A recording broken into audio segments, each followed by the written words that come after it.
है। ठीक है, हमको पढ़ना बेटा कॉम्बिनेशन ऑफ इंडक्टेंसेस। जैसे आपने सेल्फ इंडक्टेंस भी पढ़ लिया था, म्यूचुअल इंडक्टेंस भी हो गया उसके। ठीक है, तो अगर दो कॉइल है तो हम लोग कनेक्ट करते हैं बेटा, आइदर सीरीज या पैरेलल। कॉम्बिनेशन जो होगा हमारा या तो सीरीज में होगा या तो किस में होगा, पैरेलल में होगा। तो जो सीरीज या पैरेलल कॉम्बिनेशन कर रहे हैं तो उनमें कॉम्बिनेशन पे, ठीक है, जो कॉम्बिनेशन आपका होगा एक तो उनका इक्विवेलेंट इंडक्टेंस की वैल्यू क्या होगी वो फाइंड करना होगा। ठीक, तो एक हम लोग पहले सीरीज का यानी कॉम्बिनेशन ऑफ इंडक्टेंसेस। पहला लिखते बेटा सीरीज कॉम्बिनेशन। क्या लिखेंगे? Series combination.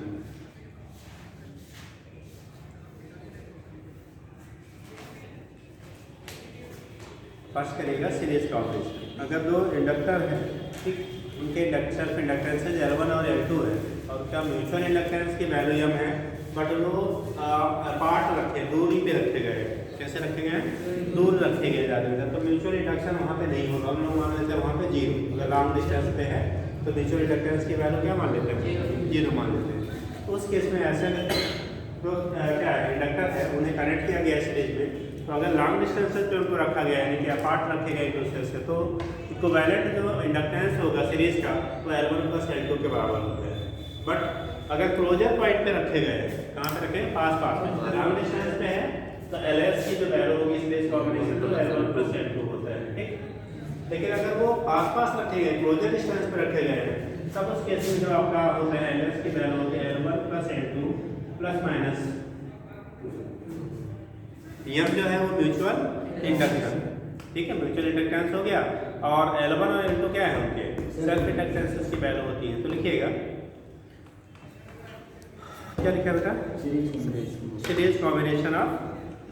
ठीक, तो लिखिएगा सीरीज कॉम्बिनेशन में if two coils of self inductances L1 and L2 having mutual inductance M are connected in series. Mutual inductance M are connected in series and are far from each other. Far from each other एक दूसरे से दूरी पे है। And are far, FAR, far from each other. So the mutual inductance between them is zero. Zero रखो, negligible कह लो। Between them is negligible. Them is negligible. नगण्य, negligible. Then net self inductance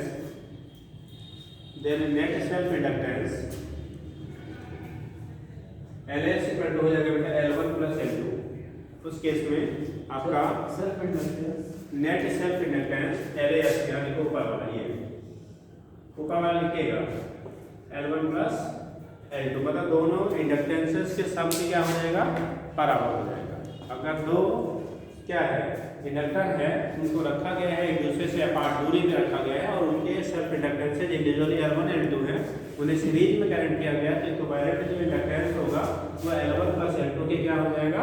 बराबर होगा।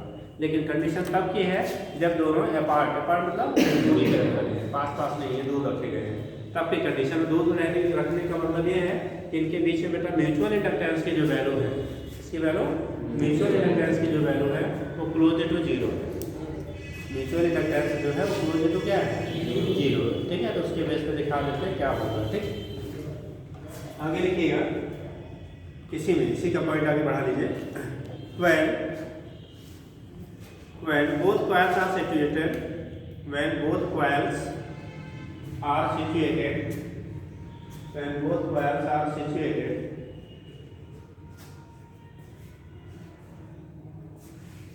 both coils are situated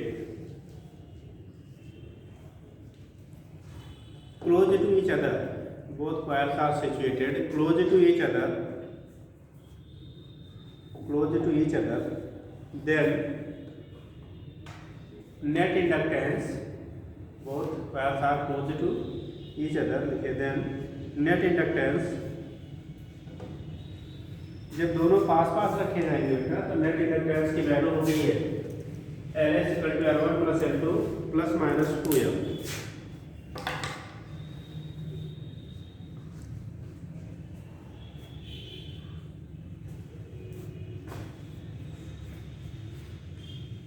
हो गया?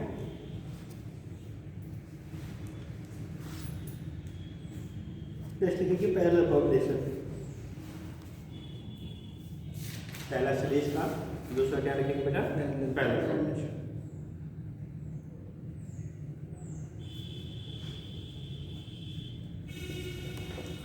General case में जब हम लोग लॉन्ग डिस्टेंस पे रखते हैं बेटा तो जो बिहेवियर आपका होता है इंडक्टर का, मतलब इंडक्टेंस का जो बिहेवियर है वो लाइक रेजिस्टेंस है। जैसे रेजिस्टेंस में हम लोग रखते थे तो आर अगर सीरीज में जोड़ते थे R1 + R2 + R3 कहते थे, पैरेलल में जोड़ते थे तो रेसिप्रोकल सम होता था 1/R1 + 1/R2 + 1/R3। लेकिन ये तब एप्लीकेबल है जब उनके बीच का सेपरेशन लार्ज हो, ठीक है। जैसे उनके बीच जो म्यूचुअल इंडक्टेंस है उसकी वैल्यू क्या हो, नेग्लिजिबल हो, तब के लिए हम लोग डायरेक्ट अप्लाई कर लेते हैं। बट अगर आपका कैसा है शॉर्ट डिस्टेंसेस पे है, म्यूचुअल इंडक्शन में हो रहा है, तब उस केस में जो है फिर हम डायरेक्ट उस रेजिस्टेंस जैसे बिहेव नहीं कराएंगे, तब वहाँ पे म्यूचुअल इंडक्टेंस का भी रोल आ जाएगा, तब डायरेक्ट फार्मूला उस पैटर्न पे रहेगा, ठीक। अदरवाइज अगर लार्ज डिस्टेंसेस के लिए है, दोनों अपार्ट है एक दूसरे से, तब उस केस में आप जैसे रेजिस्टेंस को आप कंबाइन करके निकालते थे वैसे आप यहाँ पे डिवाइड कर सकते हैं, ठीक है।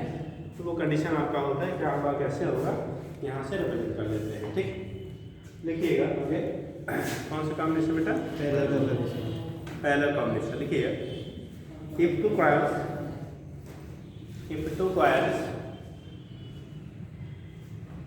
of self inductances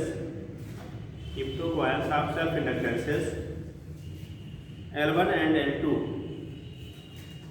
L2 having mutual inductance capital M are connected in parallel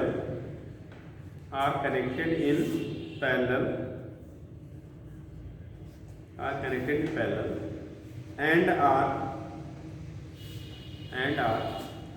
far from each other, मतलब FAR दूर, far from each other, then net inductance, अगर दोनों एक दूसरे से बेटा क्या है, दूरी पे है, ठीक है, लॉन्ग डिस्टेंस पे है, तो उस केस में नेट इंडक्टेंस की जो वैल्यू आपकी आती है वो आती है 1/LP = 1/L1 + 1/L2। जैसे रेजिस्टेंस था वैसे हम यूज करेंगे। तो पैरेलल में जब करेंगे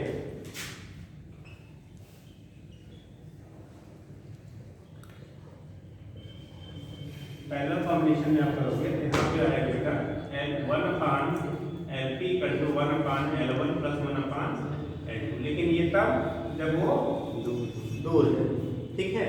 तो उस कंडीशन में हम लोग यहाँ पे यूज करते हैं। दूसरा लिखिए नीचे स्टेटमेंट, ये नोट कर लीजिए। या इसी को अगर हम दो ही इंडक्टेंस है तो अगर इसका एलसीएम ले लेंगे तो क्या आएगा L1 L2, और इसको रिवर्स कर लेंगे तो LP = लिख देते हैं L1 L2/L1 + लेकिन ये दो के लिए डायरेक्ट एप्लीकेबल है। इसके लिए दो अगर क्या कॉइल दिए हैं उनकी इंडक्टेंसेस में हमें फाइंड करना है, तब के लिए डायरेक्ट हम लगा लेते हैं L1 × L2/L1 +। जैसे हमारे रेजिस्टेंस के लिए हम करते थे R1 R2/R1 + क्या R2 कर देते थे, ठीक है। जैसे यहाँ पे इंडक्टेंस के लिए होगा इतना दूर है कि उनके बीच में म्यूचुअल इंडक्टेंस नेग्लिजिबल हो जाए, तब के लिए हम इसको यूज करेंगे। और जब शॉर्ट डिस्टेंस में होंगे, क्लोजर डिस्टेंस में होंगे, हो गया। तो LP की वैल्यू हो गया L1 L2/L1 + L2 हो गया। वही नीचे लिखिएगा स्टेटमेंट, बोले कि when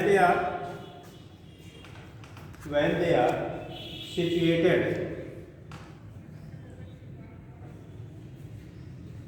when they are situated close to each other, when they are situated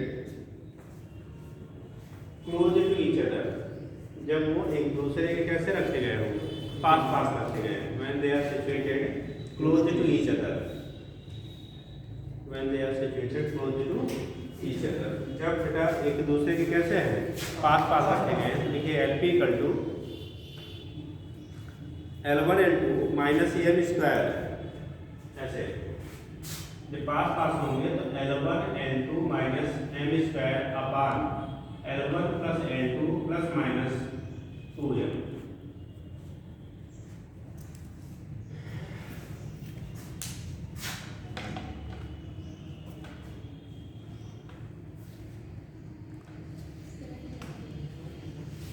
L1 L2 minus M square upon L1 plus L2 plus minus 2m हो गया।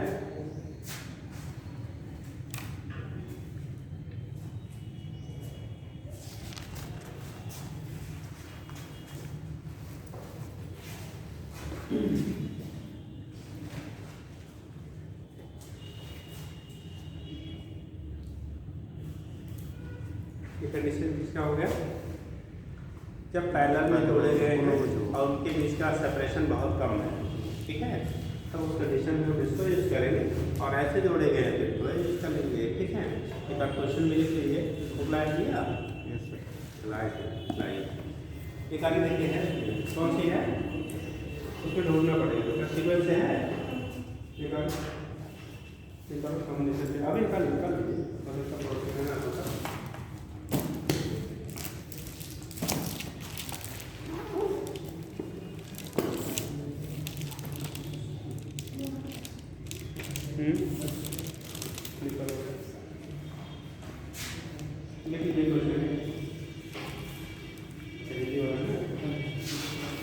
कैलकुलेट इक्विवेलेंट इंडक्टेंस, हाँ calculate equivalent inductance, calculate equivalent inductance between A B,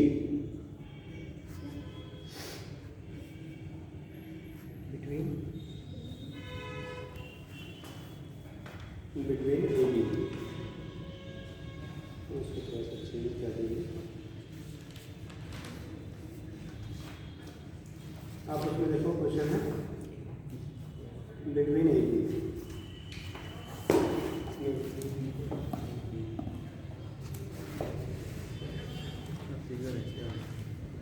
A B के बीच equivalent inductance निकालना है, diagram बना देते हैं।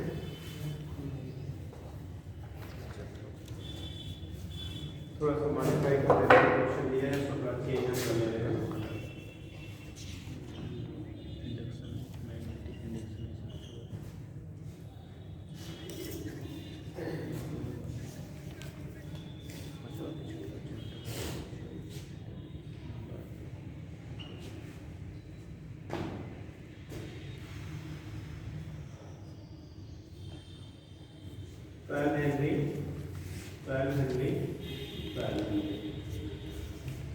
बारह हेनरी के 3 इंडक्टर ले लिया गया, इक्विवेलेंट इंडक्टेंस आपको फाइंड कर लेनी है, कैसा कर लीजिए।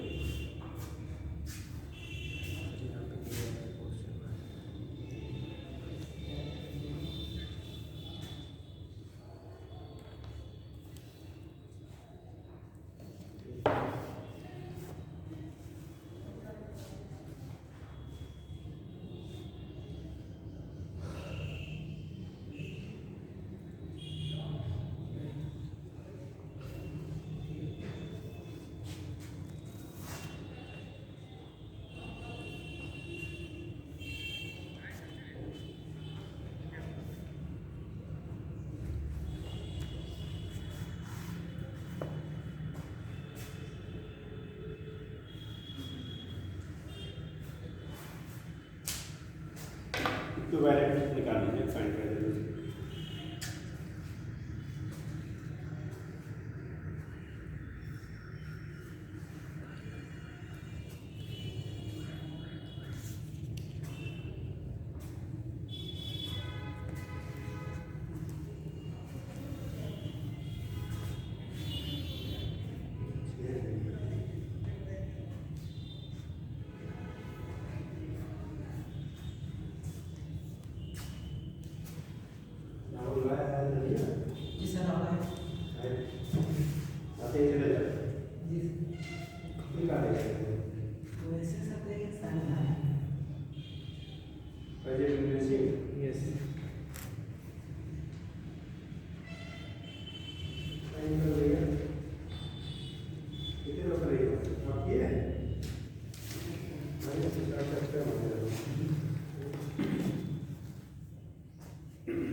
अगला इसका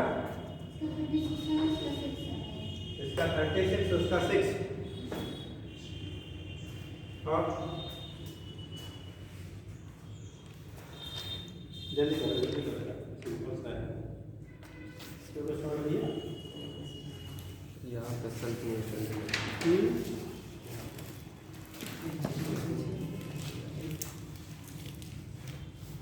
रेजिस्टेंस बना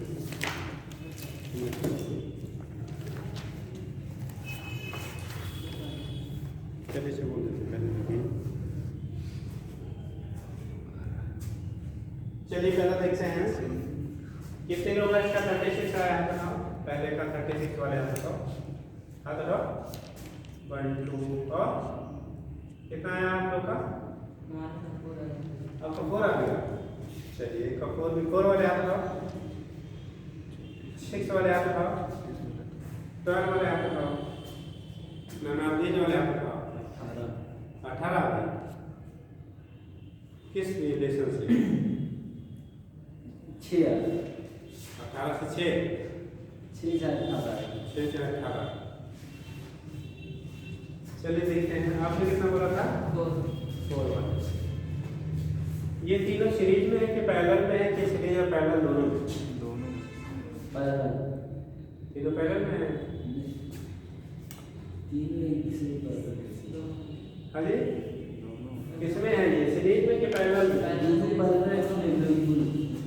जब कहीं ऐसे सर्किट आया आपको रेजिस्टेंस में भी टाइप का बताया गया तो पॉइंट्स इंडिकेट कर दीजिए क्या करिए पॉइंट इंडिकेट कर दो जैसे ये पॉइंट लिया तो यहाँ से चल के यहाँ तक डायरेक्ट जुड़ा है तो ये भी बिहेवियर है ये क्या होगा ठीक ये पॉइंट भी लिया तो यहाँ से चल के यहाँ तक भी बिहेवियर कैसा होगा इक्विवेलेंट पॉइंट होगा क्योंकि डायरेक्ट देखो यहाँ से यहाँ तक कनेक्टेड है ठीक बीच में इसके बीच कुछ नहीं है ना तो नहीं है इसका तो शॉर्ट सर्किटेड है ऐसे पॉइंट को हम इक्विवेलेंट पॉइंट कह देते हैं ठीक है तो क्या करेंगे अब देखते हैं ए पॉइंट एक ले लिया बेटा एक बी पॉइंट ले लिया ए से एक बी जाने का डायरेक्ट देखो हमारे पास एक मिल गया कोई दिक्कत नहीं है ना ये ए था ये बी लिया दूसरा इस ए से एक इधर भी जा रहा है और एक इधर भी जा रहा है मतलब इसी ए से फिर दो इधर भी जा रहे हैं ना तो कंडीशन क्या हो गया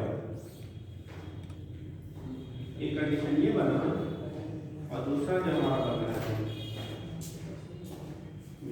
ठीक एक हो गया बेटा पॉइंट ए दूसरा बी तीनों किसमें हो गया पैरेलल में और पैरेलल में वैल्यू कितनी है 12 हेनरी 12 हेनरी 12 हेनरी तो यहाँ पे 1/L की वैल्यू जो होगी 1/12 + 1/12 + 1/12 टोटल हो गया बेटा 3 कितना 12 एलपी की जो वैल्यू मिल जाएगी वो 12/5 कितना है एल लिख दो यहाँ एल की वैल्यू 12/3 दैट इज 4 हेनरी आ गया कितना आ गया 4 36 कैसे सीरीज में कर डाला था बेटा अरे ये ना होता तब सीरीज में होता ठीक इसके बड़े रोल हैं ठीक है तो यहाँ से कर लिया आपने कितना आ गया 4 हेनरी गंदे साहब ठीक यहाँ देखते हैं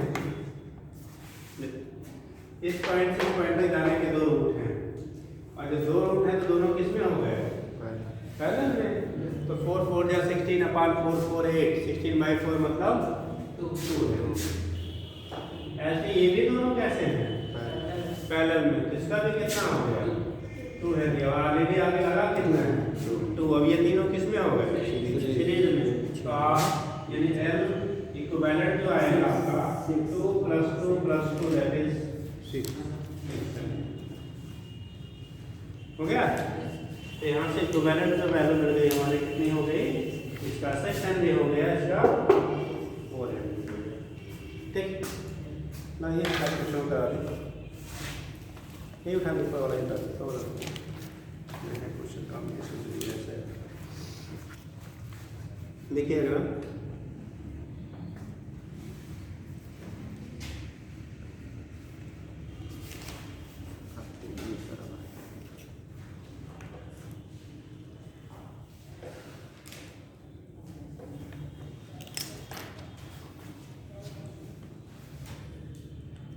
बोले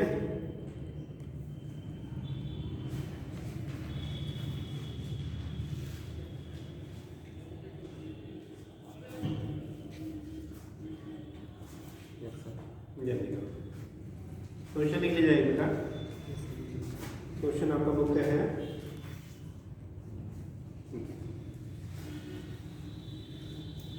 self inductance of a coil is 50 millihenry.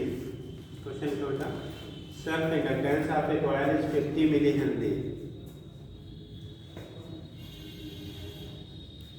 50 millihenry. A current of 1 ampere,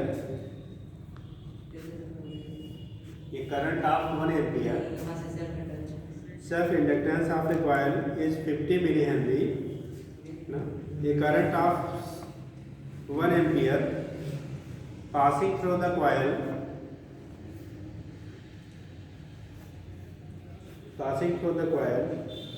reduces to 0.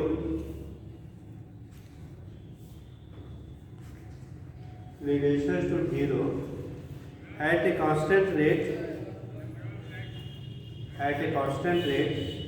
in 0.1 second. At a constant rate in 0.1 second.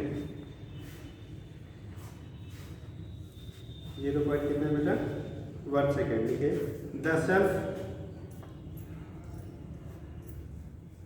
The self induced EMF is, self induced EMF की value कितनी होगी वो आपको निकालनी है। Self induced EMF जो self induced EMF होगा उसकी वैल्यू कितनी आपकी हो रही है वो आपको फाइंड करनी है। सेल्फ इंड्यूस्ड ईएमएफ की वैल्यू फाइंड करनी है।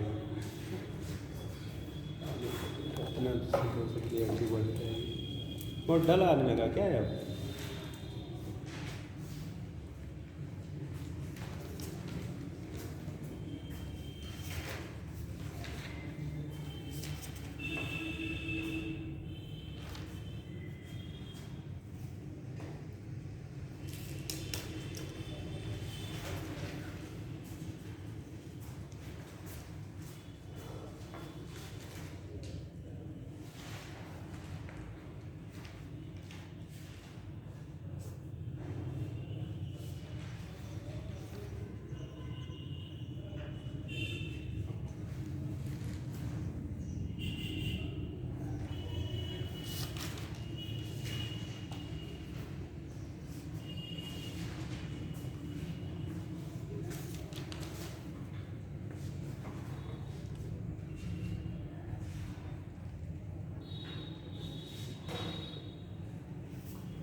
क्या किया बेटा?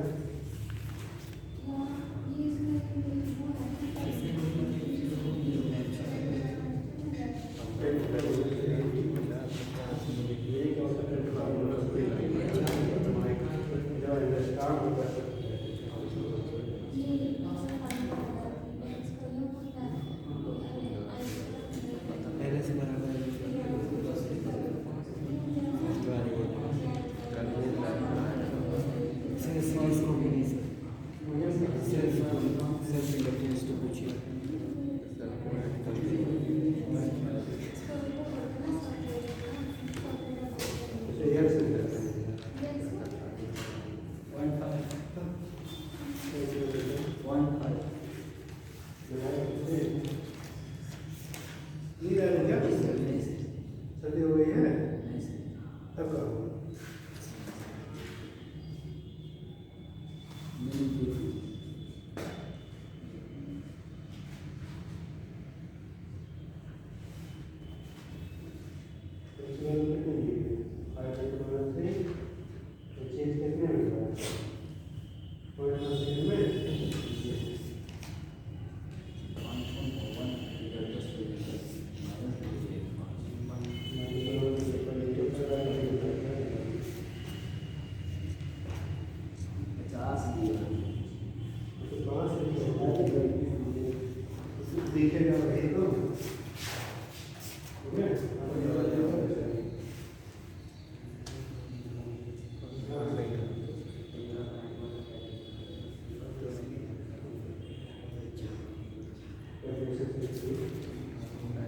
चलिए देखते हैं बेटा।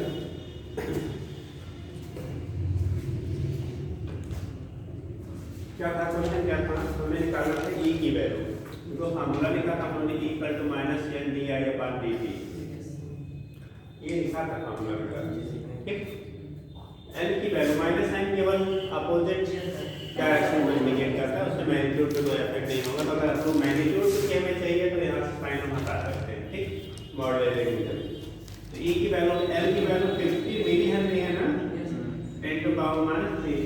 चेंज करंट की वैल्यू पहले 1 एम्पीयर था, 1 एम्पीयर से रिड्यूस होके वो कितने में हो गया?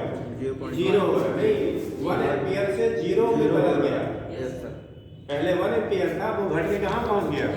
0 पहुँच गया। कितने समय में? 0.1 सेकेंड में। तो change in current 1 upon time 0.1। ठीक, ये हो गया 50 into 10 to power minus 3 into ये हो जाएगा, यहाँ से डेसिमल हटाओगे तो 10 से मल्टीप्लाई करो 500 इंटू 10 टू पावर माइनस 2 मतलब 0.5 वोल्ट। तो जो ईएमएफ इंड्यूस होगा वो 0.5 वोल्ट के बराबर होगा। ये मैं पूछा था, निकाल बोल रहे हैं ये आगे।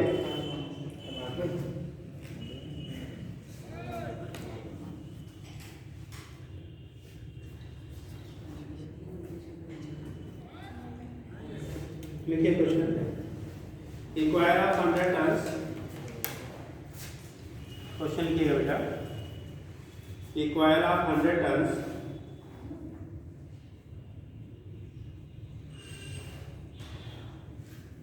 when a current of 5 ampere, when a current of 5 ampere, when a current of 5 ampere produces a magnetic flux of produces a magnetic flux of 1 microweber, 1 microweber, micro है बेटा, each turn of the coil, each turn of the coil, then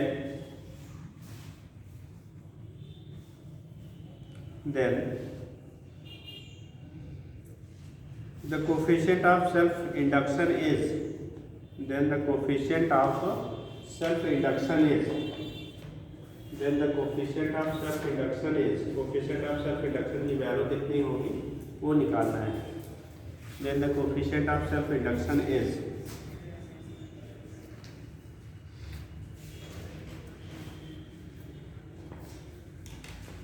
coefficient of self induction is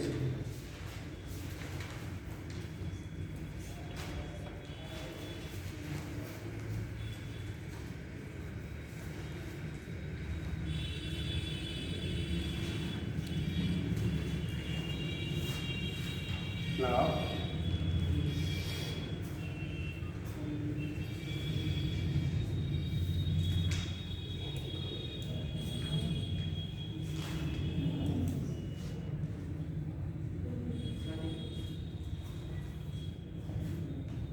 है 20 mark में 20 news में दे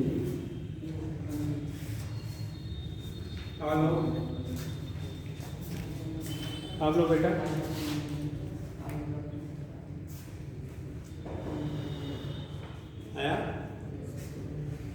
formula आपको दिखाया था,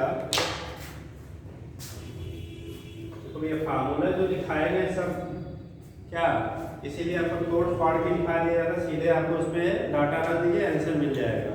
ठीक है, वो फार्मूले आपको याद होने चाहिए। अब बेटा फार्मूला मैथ और फिजिक्स और केमिस्ट्री के फिजिकल का तभी याद होगा जब आप उस पर क्वेश्चन करेंगे। रटेंगे तो भूल जाएंगे, क्वेश्चन कर लेंगे तो फिर वो लॉन्ग टाइम तक याद रहेगा। तो उसका बेहतर तरीका है घर पे बैठ के क्या करिए, क्वेश्चन सुन पे करिए। क्वेश्चन करेंगे एक तो आपकी स्पीड बढ़ेगी, एक्यूरेसी बढ़ेगी, कॉन्फिडेंस बढ़ेगा और फार्मूले भी आपको याद रहेंगे। ठीक है, जैसे डॉक्टर बन गए, अब दवा कौन सा यूज होता है किस डिजीज के लिए, आप रटे तो हुए हो लेकिन अब ये नहीं जानते कैसे हम सिम्टम्स उसका जानेंगे। अब पेशेंट आके डॉक्टर साहब हमको कुछ ऐसा हो रहा है, अब डॉक्टर साहब जान ही नहीं पा रहे क्या हो रहा है, तो कैसे आप ट्रीटमेंट करेंगे, है ना। तो पहले आपको उसके बारे में क्या होना चाहिए, जानना मतलब उसका एप्लीकेशन आप किए रहेंगे। इसीलिए नहीं तो घर में किताब मंगा के आप पढ़ लीजिए, डॉक्टर बन जाएंगे। भाई ये दवा है, ये मेडिसिन है, ये इसके लिए है ना। लेकिन आप क्यों मेडिकल कॉलेज जाते हो, क्यों जाते हैं? वहाँ पे आप पेशेंट के कांटेक्ट में जाएंगे, कौन सा पेशेंट कब आता है, किस कंडीशन में होता है, तो उसके लिए क्या सिम्टम्स होते हैं, कैसे हम क्या करेंगे, डायग्नोसिस करेंगे, इसको क्या प्रॉब्लम है।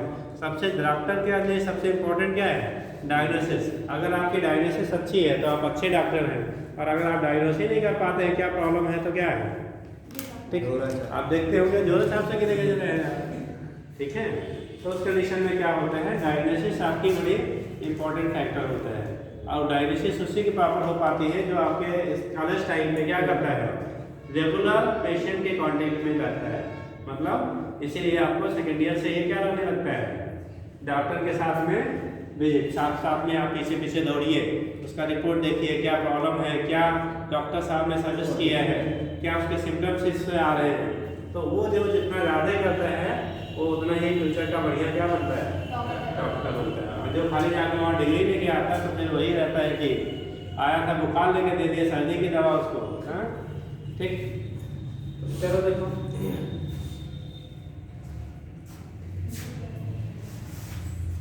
बोला जाता है बेटा, क्वेश्चन था आपको एक क्वेश्चन क्या, L इक्वल टू एक हम लोगों ने पढ़ा था कितना बेटा, n पाई अपॉन i। अरे n pi equal to l i पढ़ा था ना, ठीक। n pi into i, n की वैल्यू 100 है, पाई की वैल्यू नहीं है, माइक्रो हेनरी, ठीक। वेबर, ठीक। माइक्रो था ना, अपॉन कितना i 20 ना, ये हो गया L इक्वल टू 20 टू 10 की पावर -6, इतना हेनरी हो गया। ये इसी को लिखा होगा आपने 20 माइक्रो हेनरी, ठीक है। तो सीधा सैलरी और फार्मूला याद रहेगा तभी रहेगा ना, एक लाइन का क्वेश्चन है। बट ये है कि आपको जब फार्मूला यार पता नहीं है कौन सा फार्मूला कहाँ लिंक होता है तो कैसे करेंगे, ठीक है साहब। कुछ टेंशन में है क्या, नींद आ रही क्या, अच्छा हाँ, इसीलिए टेंशन में हो गया, उसको सीट आगे नहीं। चलो हो गया, अब घर पे कर लीजिए, बहुत सारे क्वेश्चन के एक आदम करवा देने तो फिर आगे दिखा देंगे। हाँ अरे उनसे मोल बेटा तो सरेवर में मोल है ना। चलो देखो लिख लीजिएगा और कर लीजिए। देखिए in an inductance coil, in an inductance coil the current increases from 0 to 6 ampere. The current increases from 0 to 6 ampere in 0.3 second, in 0.3 second, 0 to 6 ampere, हाँ in 0.3 second, by which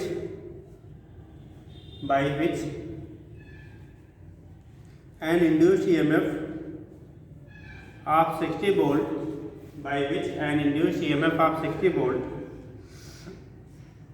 is produced in it. Induced EMF of 60 volt is produced in it produced in it. देखिए the value of coefficient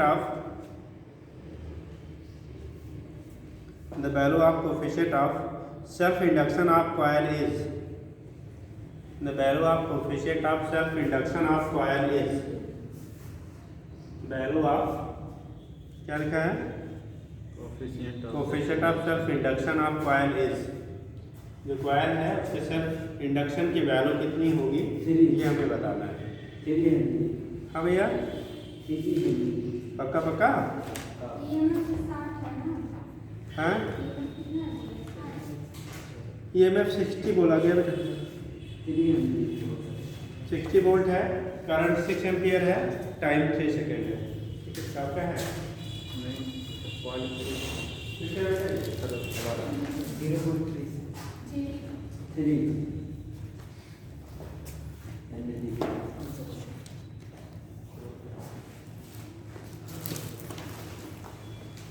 कितना हो गया बेटा 3 Henry के equal होगा। ठीक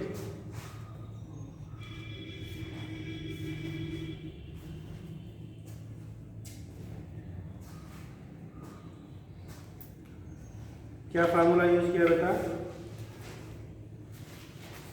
बराबर माइनस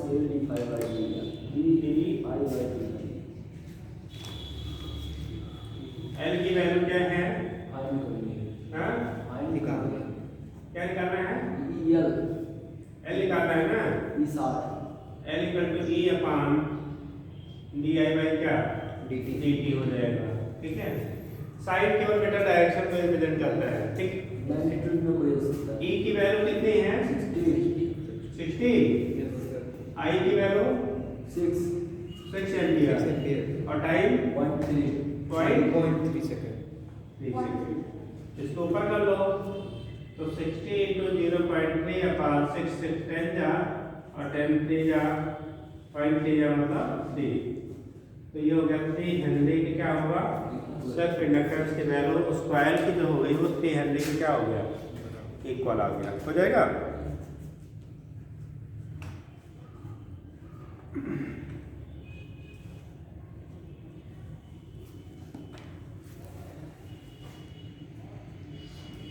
अलग से heading growth and decay of current in LR circuit.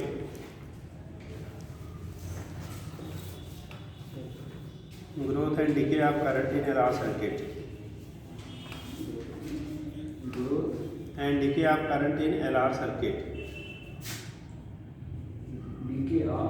Current in LR circuit बेटा एल कैपिटल आर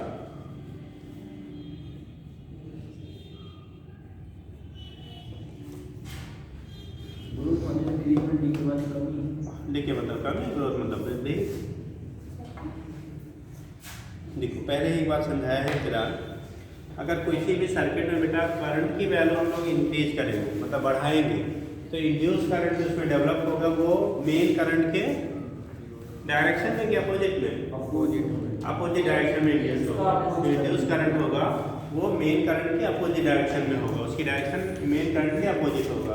और अगर हम लोग सर्किट में मेन करंट की वैल्यू को घटाते हैं मेन करंट क्या करेगा आप घटाते हैं तो जो इंड्यूस करंट डेवलप होगा वो उसका क्या करेगा सपोर्ट करेगा। मतलब अगर मेन करंट की वैल्यू को हम लोग इंक्रीज कर रहे हैं तो इंड्यूस करंट उसका अपोज करेगा और अगर मेन करंट की वैल्यू को हम डिक्रीज कर रहे हैं तो इंड्यूस करंट उसकी वैल्यू को क्या करेगा इंक्रीज कराएगा।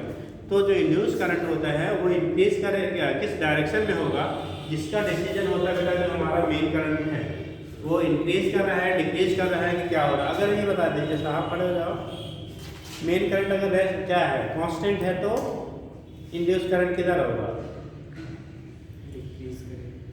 इंड्यूस करंट डिक्रीज करेगा। पक्का श्योर है अभी स्वेटर पहन के आइए। ठीक है डॉक्टर साहब जो पहले बन के बैठे हैं वो पैसा लेने के लिए तैयार हैं आपसे। ठीक जी अगर करंट कांस्टेंट है मेन करंट तो इंड्यूस करंट जो होगा वो किस डायरेक्शन में होगा कुछ नहीं होगा सर इंड्यूस करंट नहीं जब करंट नहीं होगा तो सर इंड्यूस करंट तो है कांस्टेंट है ना हाँ सीधा ही है जिस तरह करंट तो हमारा क्वेश्चन ये है कि अगर सर्किट में करंट की वैल्यू जो मेन करंट है वो कांस्टेंट रखी जाए तो जो इंड्यूस करंट होगा उसकी डायरेक्शन क्या होगी? ऊपर किसे कहते हैं? हम सर्किट ऐसे ऐसे भाग के ऊपर जाएगा जी। हाँ, आप कह रहे हैं क्वेश्चन ये है बेटा कि अगर जैसे कॉइल है या सर्किट है उसमें मेन करंट कांस्टेंट है, तो जो सर्किट में इंड्यूस करंट डेवलप होगा अगर, तो उसका डायरेक्शन क्या होगा? मेन करंट की डायरेक्शन में, मेन करंट की अपोजिट डायरेक्शन में? अपोजिट डायरेक्शन में। दीदी जी खड़ी हो जाओ। अभी तक बड़ा कन्फ्यूजन, बड़े आप हो ना जी, चलिए छोटी दीदी है, हाँ बताओ क्या होगा बेटा? इंड्यूस करंट की डायरेक्शन क्या होगी? उसी डायरेक्शन में होगा। आपने अपोजिट कहा, चलिए हाँ आप खड़े हो जाओ, खड़े हो जाओ। हाँ पैरों में है ना ताकत जी, आप उसी डायरेक्शन में, आप उसी डायरेक्शन में जी सर होगा हैं? कोई डायरेक्शन कोई डायरेक्शन नहीं होगा जी। करंट नहीं इंड्यूस्ड होगा अगर उसमें, अगर कांस्टेंट रहेगा ना धारा, तो क्या नहीं होगा? उसमें इंड्यूस्ड करंट ही नहीं होगा। इंड्यूस करंट नहीं होगा जी, तो वो भी कांस्टेंट ही रहेगा। कांस्टेंट रहेगा इंड्यूस करंट। तो कांस्टेंट रहेगा तो कोई डायरेक्शन होगा ना, मतलब उसको खाली करंट को, मतलब मेन करंट को ना घटा रहे ना बढ़ा रहे। इंड्यूस हमेशा पैदा जब भी होगा तो कुछ ना कुछ इतने पहले खुराफात करना, मतलब या तो घटाएगा या तो बढ़ाएगा, कभी शांत नहीं रह सकता है। तो सर अपोज करेगा, अपोज करेगा, उसी डायरेक्शन में तो सपोर्ट करेगा, उसी डायरेक्शन उसी डायरेक्शन में सपोर्ट सर जी। इंड्यूस करंट सदा अपने कारण के होने का विरोध विरोध करता करता है। तो सर वो अगर जिस कारण से अगर वो बढ़ रहा है तो बढ़ेगा, अगर वो खराब ये तो बात सही है, लेकिन अभी जो क्वेश्चन है उससे क्या है? कांस्टेंट है सर, तो भी वो होगा ही। इंड्यूस करंट बेटा तभी डेवलप होते हैं जब मेन करंट की वैल्यू चेंज होती है, और जब मेन करंट चेंज ही नहीं हो रहा है तो इंड्यूस करंट कहाँ से डेवलप होगा यार? हैं? कहाँ पहले बता है?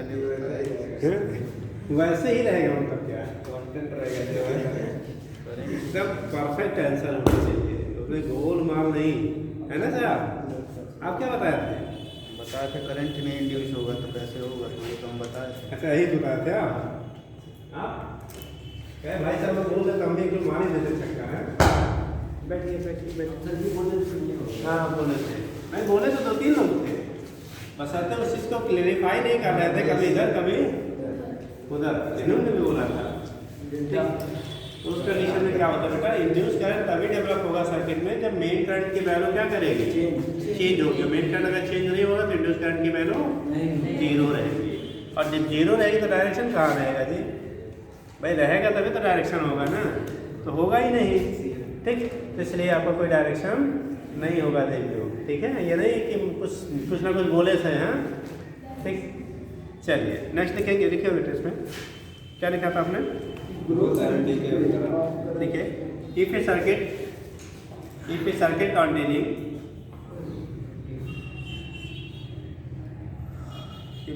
containing pure inductor L and a resistance R, pure inductor L and a resistance R in series with a battery and a key मतलब switch and a key battery and a key is closed, key is closed मतलब होता है बेटा on, closed मतलब on और open मतलब off, ठीक? closed, then the circuit current कर लो, then the circuit current through the circuit, then the circuit current through the circuit rises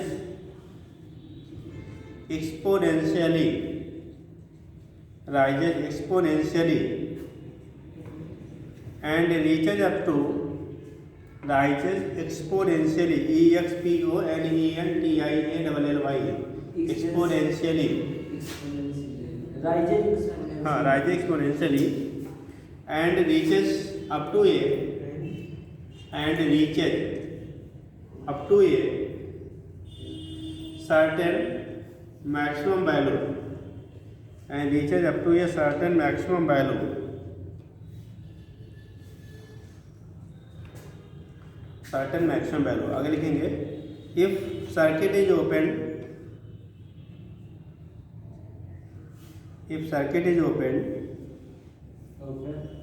from its steady state condition,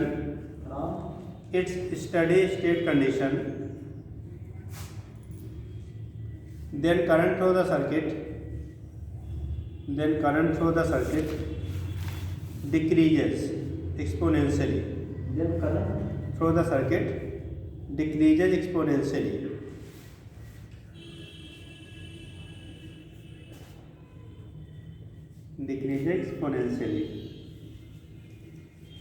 okay, देखिए next line से the value of, next line से लिखिएगा the value of current at any instant of time t, the value of current at any instant of time t after closing the circuit, closing मतलब on करने पे बेटा, after closing the circuit is given by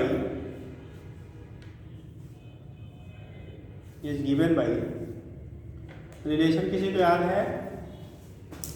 जैसे charging discharging of battery हम लोगों ने कहा था, ठीक है। ऐसे यहाँ पे होगा कि I equal to I naught, I equal to 1 minus e के power minus R by L into T. ये एक्सपोनेंशियल का होता है रिलेशन, ठीक। I equal to I naught bracket में 1 माइनस e के power minus R by L into T. वहाँ पे हम लोग लिखा था Q equal to Q naught 1 minus e के power minus T upon tau, ठीक। याद आ रहा है कुछ?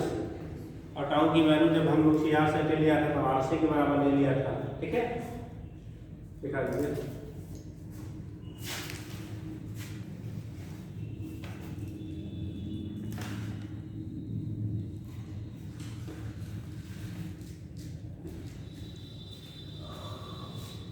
और आई नॉट की जो वैल्यू होती है वो मैक्सिमम आई मैक्सिमम के बराबर होता है, वही E बाई आर से बराबर होता है। लिख लेना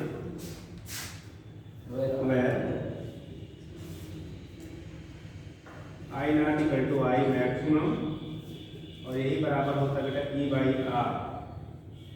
इसी को कहते हैं स्टडी स्टेट करंट। इसी क्या कहा जाता है? Steady state current.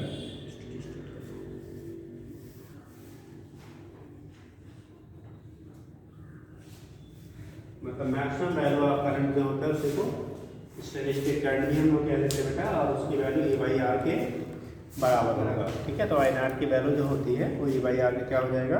तो बराबर होगा, ठीक। आगे लिखेंगे, सेकेंड पॉइंट कर लीजिएगा the value of current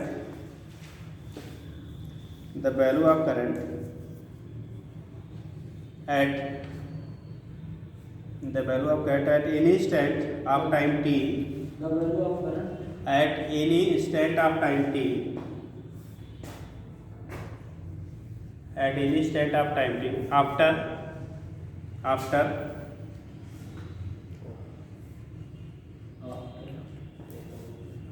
opening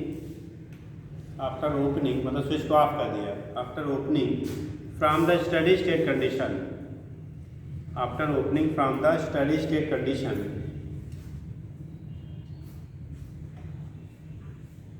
is given by, देखो वहाँ पे लिखा था बेटा चार्जिंग डिस्चार्जिंग के लिए जब, तो Q equal to Q naught E के power minus T upon tau लिखा था, ठीक, जब डिस्चार्जिंग होता था। ऐसे ही यहाँ पे जब स्विच को हम लोग ऑफ कर देंगे तब जो स्टोर्ड एनर्जी होगी वही फ्लो कराएगा। वापस तो यहाँ पे रिलेशन जो मिलेगा I equal to I naught E के पावर जैसे वहां हो जाता है e के power minus T upon tau, तो ऐसे यहाँ पे r e के पावर ये 1 वाला फैक्टर हट जाता है, e के power minus r by l into T हो जाएगा, r by l into T के क्या हो जाएगा बराबर। स्विच बंद करने के बाद जो उसमें तार आपको सिस्टेम तक करंट आपकी क्या कर देगी, फ्लो करती है। फ्लो कर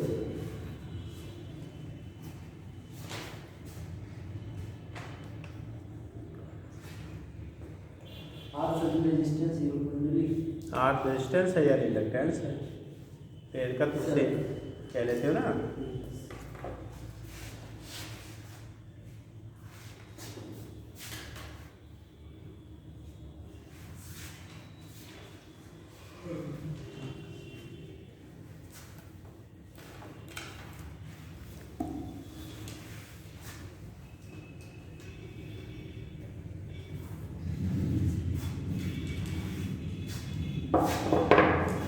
चलिए आगे लिखिएगा। नेक्स्ट देखिए टाइम कांस्टेंट, इसी के साथ रीडिंग कर लो। Time constant,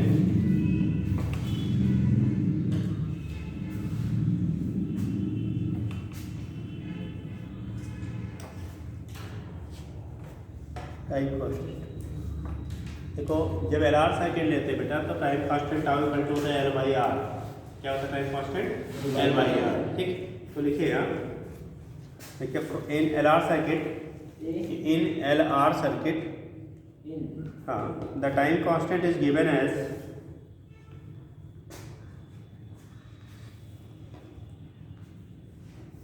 in LR circuit the time constant is given as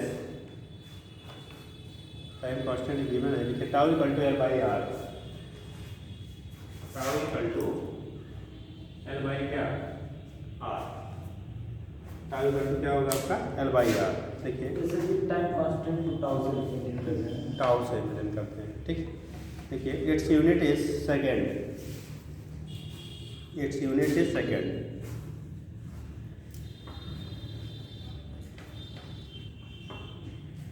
अब सुनो बेटा, यहाँ जो करंट की वैल्यू होगी, जो पीक वैल्यू होता है वन टाइम कांस्टेंट में जो आपका करंट होता है वो राइज करके 0.63 टाइम्स या कह लो 63% पीक वैल्यू का अटेन कर लेता है। जैसे आपको चार्जिंग और डिस्चार्जिंग बताया गया था, ठीक है, बताया गया था ना कैपेसिटर के केस में।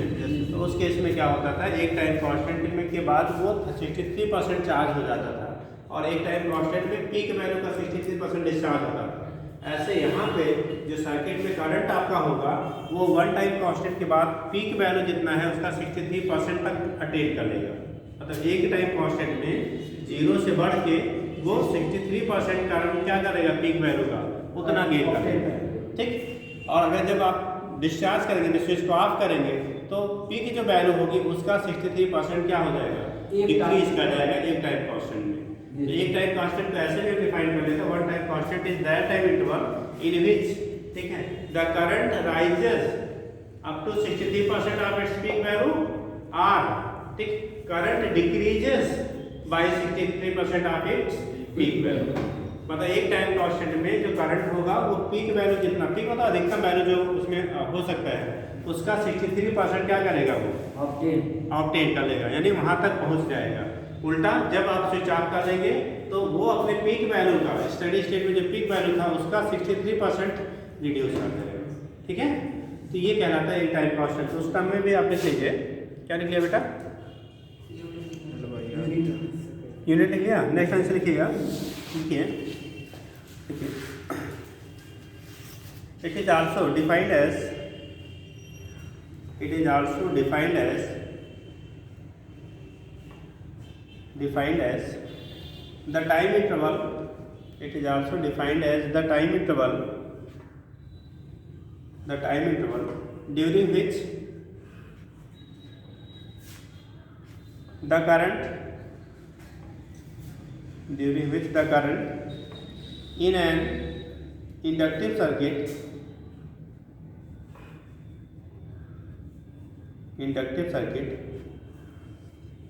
rises to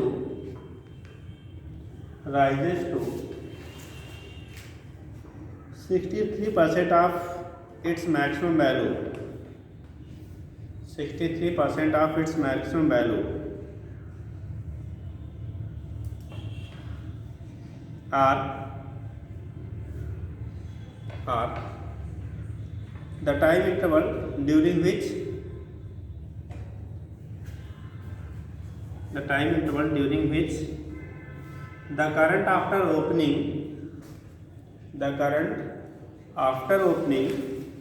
an inductive circuit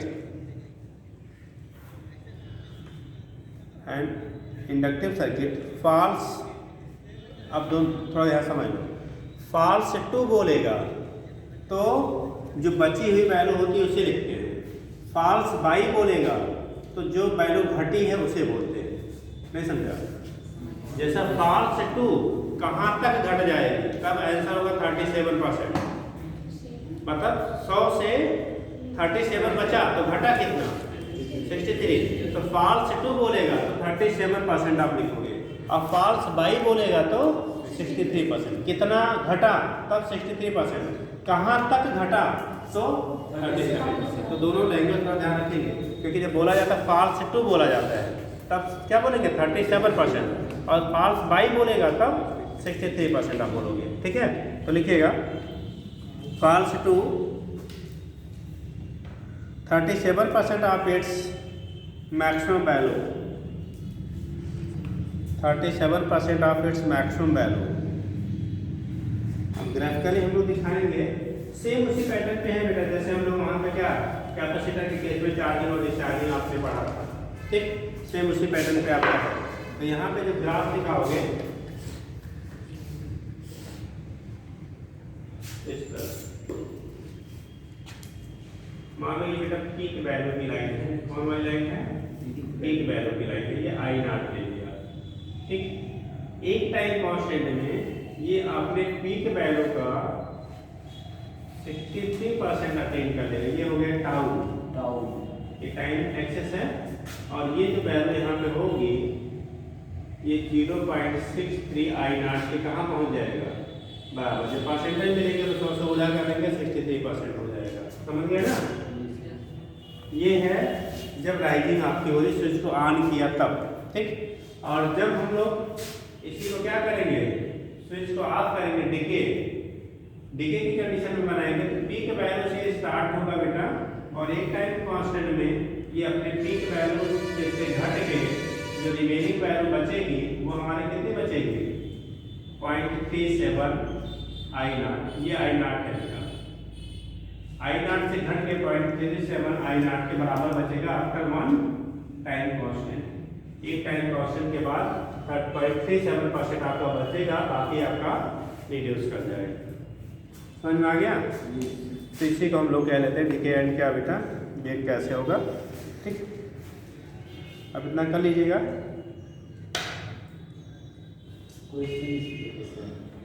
question बेटा यहाँ पे ग्राफिकली ही पूछा जाता है या करेक्ट रिलेशन पूछा जाता है, न्यूमेरिकल बहुत रेयरली बनते हैं।